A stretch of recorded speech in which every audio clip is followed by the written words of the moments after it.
Nous savons que Kuzan s'est allié à Barbe Noire. Pendant Penkazar, il a dit à Snorker de parler à Sakazuki de Doflamingo. D'après la façon dont il parlait, il semblait avoir aucune aminosité envers Akainu ou la marine.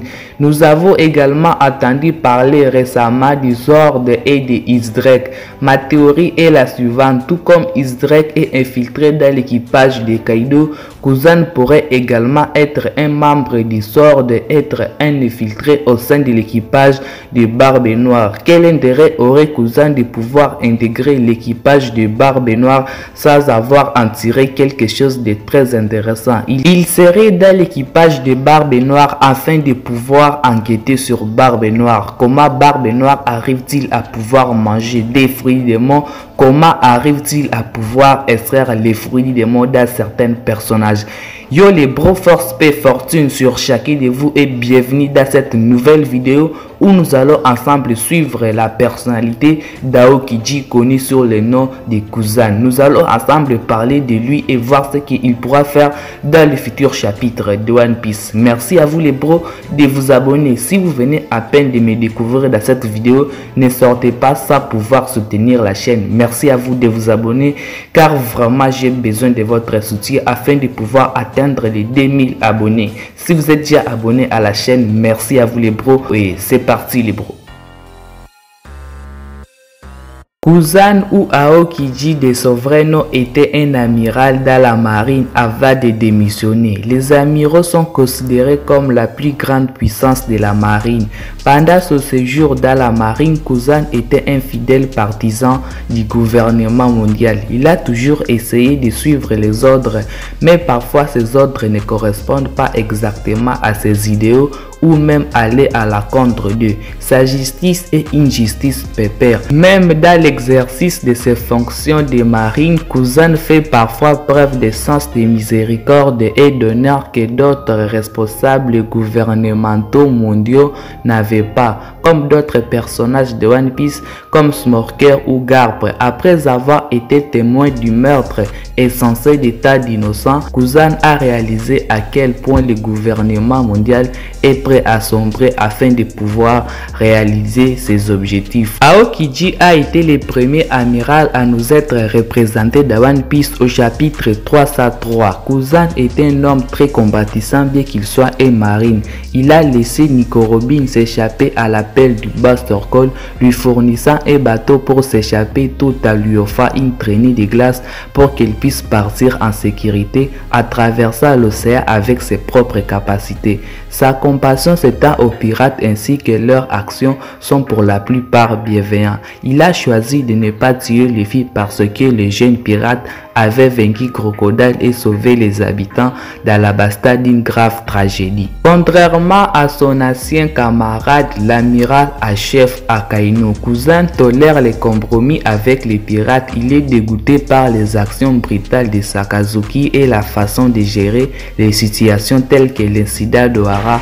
Même s'il suit une justice paresseuse, il comprend sa position et n'hésite pas à faire ce qui est juste et nécessaire pour les besoins de la marine. Il a gelé son ancien ami Sao en suivant aussi la même philosophie.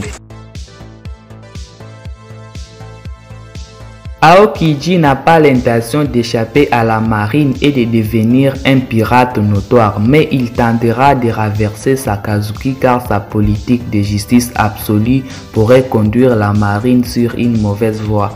Aokiji était un amiral passionné qui croyait à ce qui était juste, contrairement à Akainu avec son attitude impitoyable. On pense que Sakazuki n'a pas laissé Kuzan sortir librement de la bataille pour le poste d'amiral à chef qui a eu lieu sur l'île de Penkazar. Il se pourrait qu'aucun d'entre eux n'ait voulu en sortir et après 10 jours de bataille, Akainu a été déclaré le plus fort. Si Sakazuki devrait tuer son camarade, alors il serait acquitté comme meurtrier qui pourrait mettre sa position à danger. Désormais, Kuzan ne peut devenir amiral en chef si Sakazuki est rétrogradé, renversé ou meurt, ce qui ne s'est pas probablement produit. En fait, nous savons comment et pourquoi Jinbe l'a si bien expliqué. Aokiji n'aime pas Akainu, il pense que ses méthodes sont trop extrêmes, comme à témoigne sa réaction à Sakazuki détruisant les combats destinés aux innocents d'Ohara. Kuzan suppliant que tout cela allait trop loin. Donc Aokiji n'aime pas l'idée que les marines soient façonnées selon la vision d'Akainu, ce qui a dévoilé les combats. Comme l'a dit Jinbe, même si Aokiji était initialement avisé à accepter plus de responsabilités, il ne pouvait pas accepter Akainu attaque amiral en chef. La décision a donc été prise de décider par les résultats des combats. Vous pouvez donc voir pourquoi Aokiji ne soutiendra pas l'idée de travailler comme un espion d'Akainu alors qu'il les maîtrise, et aucun d'entre eux ne garderait cet arrangement secret du gouvernement mondial. Les Gurosai seraient certainement informés. Un vagabond errant ou un homme fidèle à ses convictions, c'est facile de distinguer les deux. Ces paroles ont été prononcées par Doflamingo au chapitre 610 de One Piece. Kuzan est un homme qui reste ferme sur ses convictions et il exécute sa justice paresseuse au moment où nous parlons. Avant de dire quoi que ce soit d'autre, sachez que Kuzan n'est pas un révolutionnaire. S'il en était un, comment pouvez-vous expliquer cela? Pourquoi dire à Smoker d'avertir Sakazuki à propos de Doflamingo? Kuzan n'a aucune raison de faire s'il en était un révolutionnaire. Cela ferait de lui un ennemi de Sakazuki, en même temps celui du gouvernement mondial.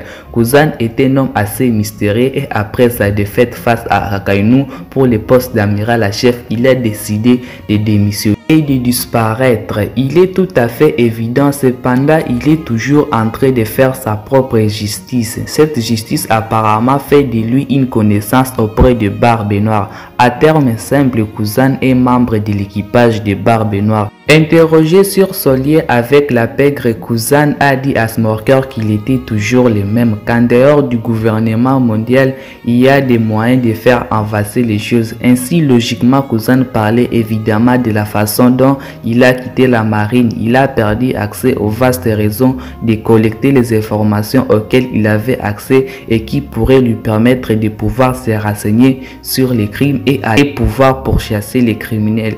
Ainsi, à s'allier à Barbe Noire, il a eu accès à la pègre, lui donnant une grande partie des mêmes informations riches en activités de la pègre qu'il avait dans le cadre de la marine.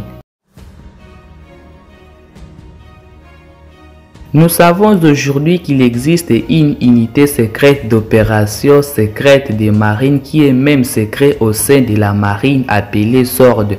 Nous savons que Koby et Izrek sont les membres du SWORD. L'un est toujours un marine active et l'autre qui croit publiquement avoir quitté la marine afin d'infiltrer l'équipage de Hanko Kaido. Tout comme Izrek est infiltré dans l'équipage de Kaido, Aokiji serait aussi un infiltré au sein de l'équipage de Barbe Noire.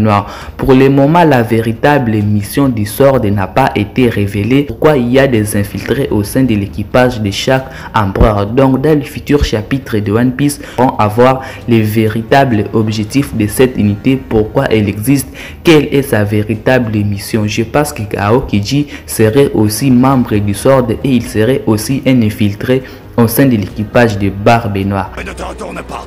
Souviens-toi de ce que je t'ai dit quand tu souffres. Je pense que la vision de la justice d'Akainu finira par faire perdre la marine et cela pourrait entraîner la chute de la marine. Et après cela, je pense qu'il y aura un renouveau, un groupe de gens qui pourront faire relever la marine et faire que en sorte la marine puisse se répartir sur de bonnes bases. De ces personnages, je passerai les personnes comme Koby, les personnes comme Smoker, des personnes comme Aokiji qui pourront faire relever la marine. C'est eux qui pourront entraîner la marine sur de bonnes bases.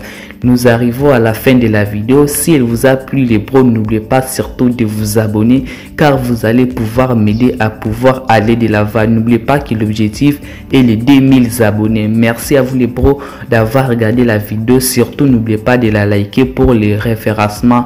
Prenez extrêmement soin de votre futur les bros et de vos proches car c'est là c'est le plus important les bros. Peace à chacun de vous qui a regardé ma vidéo. Peace.